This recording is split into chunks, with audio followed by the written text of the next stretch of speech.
This is the Uno bar end shifter prototype that Russ from Pathless Pedaled and his collaborators at Soma and Diacomp have been working on for the past few months. Now at first glance it looks like a pretty regular vintage bar end shifter, but actually it's got some pretty unique features and it solves a long-standing problem with drivetrain compatibility. And that's a good thing. In this video, a close look at the Uno shifter prototype that I've been testing out for the past few weeks, including my experience riding with it on the Ritchey Outback and a true test of the shifter's compatibility, whether or not it can actually shift all the way through a 12-speed drivetrain. Now, Russ has a great explainer video on the shifter already, but briefly, the idea is that modern drivetrains have become largely incompatible with each other, and mixing and matching drivetrain components is becoming increasingly challenging. Road shifters don't play well with mountain bike derailleurs and vice versa, and even similar components by different brands are incompatible. For instance, Shimano mountain bike shifters won't work with SRAM mountain bike derailleurs, and vice versa. Now, many of these incompatibilities arise from the fact that every derailleur shifter combination is designed around a specific cable pull. A derailleur requires a precise amount of cable to shift from one cog to the next, and the corresponding shifter will pull exactly that amount of cable each time the shifter is clicked. Now, we all know this as indexed shifting, and it's been around since the early 70s and is basically ubiquitous in 2023. Now, the alternative to indexed shifting is, of course, friction shifting, which is a shifter that doesn't have any defined stops. It's a lot like a fretless bass, whereas an index shifter is more like a standard fretted bass. Now, the beauty of the friction shifter is that it should work with any derailleur, because the user can manually find each gear, and any discrepancies in pull ratios between the shifter and the derailleur are eliminated. So then the only other limitation for a friction shifter is simply the absolute amount of cable that it can pull throughout its range. Now, generally speaking, the more cogs a cassette has,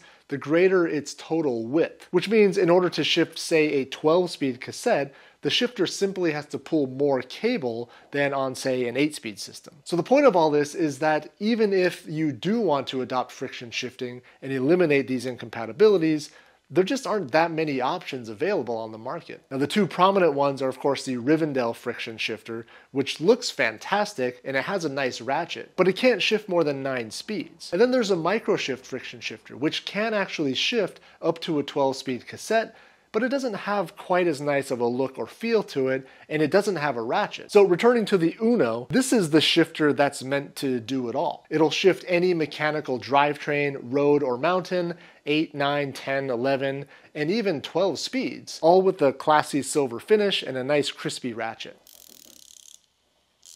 So I've been running the shifter on the Ritchey Outback for the past few weeks, and this setup is a GRX 11-speed 1x drivetrain, but modified with the Garbaruk extended cage and pulleys to be able to take an 11 to 50 tooth cassette. And I have to say, the shifter works perfectly. There's actually not much to report on in this configuration. It shifts all the way through the range, it hasn't slipped once, and it looks, well, I have to say that it looks pretty awesome on this build. Now, the last time I actually owned a bike with friction shifters was never. I mean, I've been working on bikes since the late 90s, and I know what they are, but admittedly, I've never owned a bike with friction shifters. Now, I'm only bringing this up because as a friction noob, if you will, it didn't really take much time to get used to the setup. Now, once you kind of learn about how much throw is required to shift between gears, it becomes second nature, and really, by the end of my first ride, I wasn't thinking too much about it. Now, I do admit that, like many of us, I've been spoiled by index shifting, and I'm the type of rider who likes to shift a lot. Perpetually hunting for the perfect gear,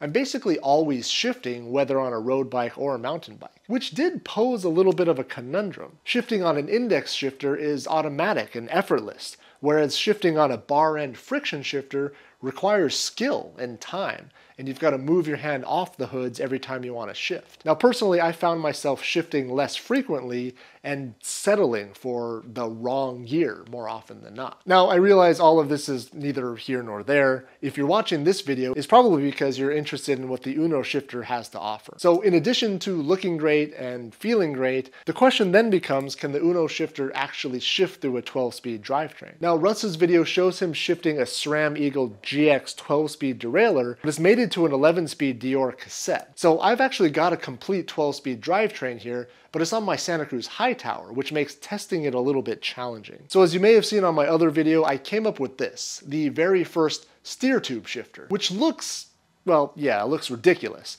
but it totally serves its purpose, which is simply to test the Uno shifter on a 12-speed drivetrain. Now this is a Shimano 12-speed drivetrain, and it represents the widest commonly used cassette, which is the ultimate test for the Uno shifter. And as we can see, it shifts all the way through the cassette, hitting all 12 cogs with no issues. Now, of course, I would never ride this bike in this particular configuration, but if you do have an adventure rig with drop bars and a wide-ranging 12-speed drivetrain, you can be pretty sure that the Uno shifter will actually work with your setup. So what else is there to say?